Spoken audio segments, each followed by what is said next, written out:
the blood, I will pass over you.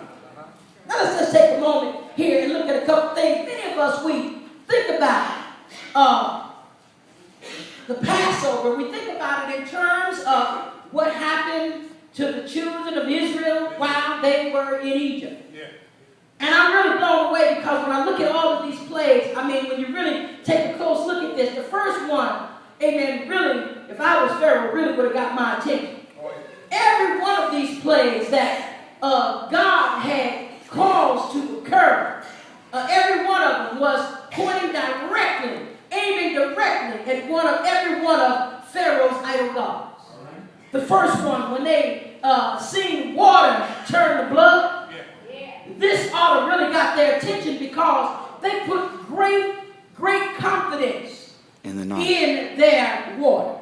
And they believed that there was a water god who supplied their water.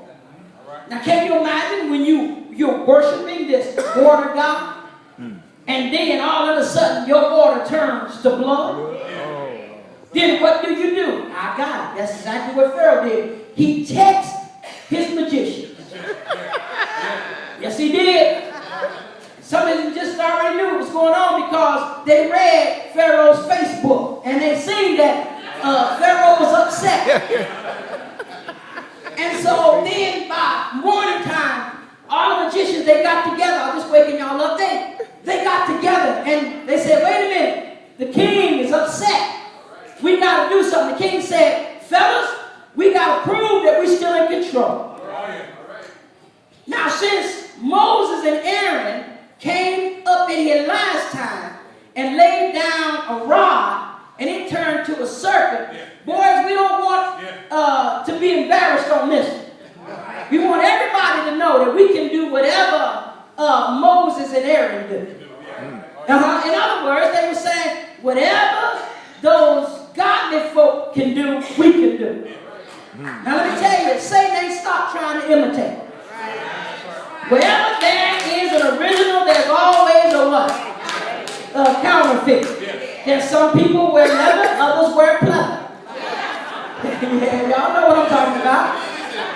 Yeah, you got knockoffs of everything. Some folks run around here with coach purses, others roach purses, but there's a knockoff. And the reality is, whenever God is doing something great, Satan always try to get in the mix. Here it was that, but this one I think is pretty stupid. Because if your water already done turned to blood, why in the world you going to come behind it and make it any worse? The magicians got together and God just let them be crazy. And they duplicated what God did. But that was really crazy. Miracle number one. Plague number one. Plague number two. Frogs. My goodness, frogs. Now, I thought all the frogs should have died along with the fish when the water turned to blood. Now, I don't know. The scripture don't tell me if God resurrected the frogs. I don't know how he did it. But frogs covered the land. I mean, frogs everywhere. Now, can you imagine dead fish and frogs everywhere? Can you imagine a stinking situation and then an harassing, irritating situation with frogs everywhere? Well, Pharaoh called up his boys and said, look, y'all need to come because we got to do something about these frogs. Let's show Moses and let's show the children of Israel that we got it down just like they do, and they made more frogs. Now, ain't that crazy? That's just ridiculous.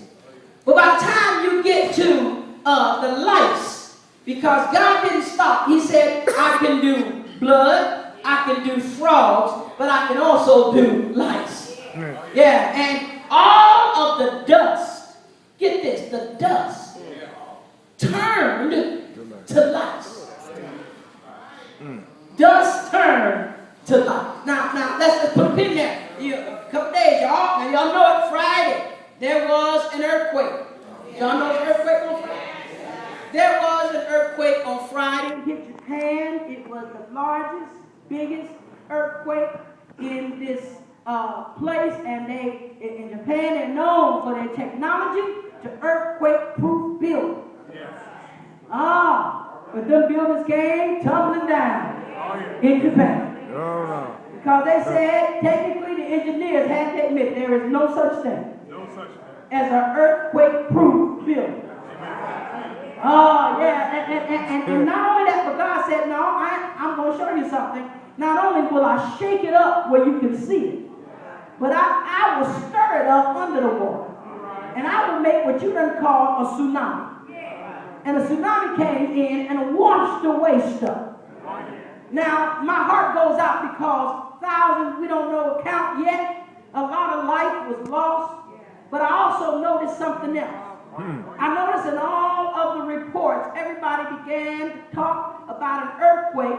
If an earthquake is a person that got life and breath and can do whatever you want to do. What they failed to say is that God created everything. Yeah. That nature don't control God. No. God controls nature. Can I get a witness in here? Don't forget that God is the one that controls the wind. God is the one that controls the wind. Yeah. God is the one that has the power of life and death. And this is what I want to say. In the midst of all of the lives that was lost, God said, I'm going to just put a pause on it right now. And when they thought that the tsunami was going to hit San Francisco, he said, no, let me just cruise on down to Santa Cruz.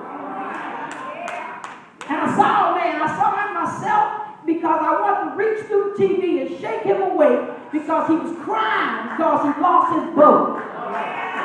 And I said, wait a minute, I want to say, dude, don't you understand that that's only a boat? You still got your life. Let me put it right here. I can't be too hard on that fella because we got Christians every day. When your stuff starts getting affected, you think your life is over.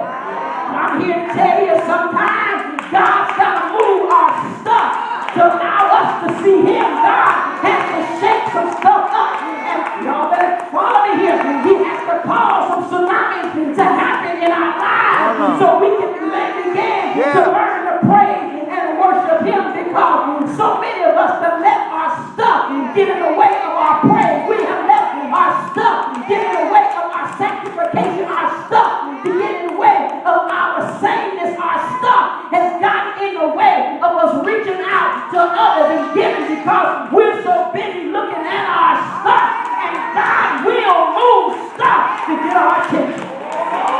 That's right.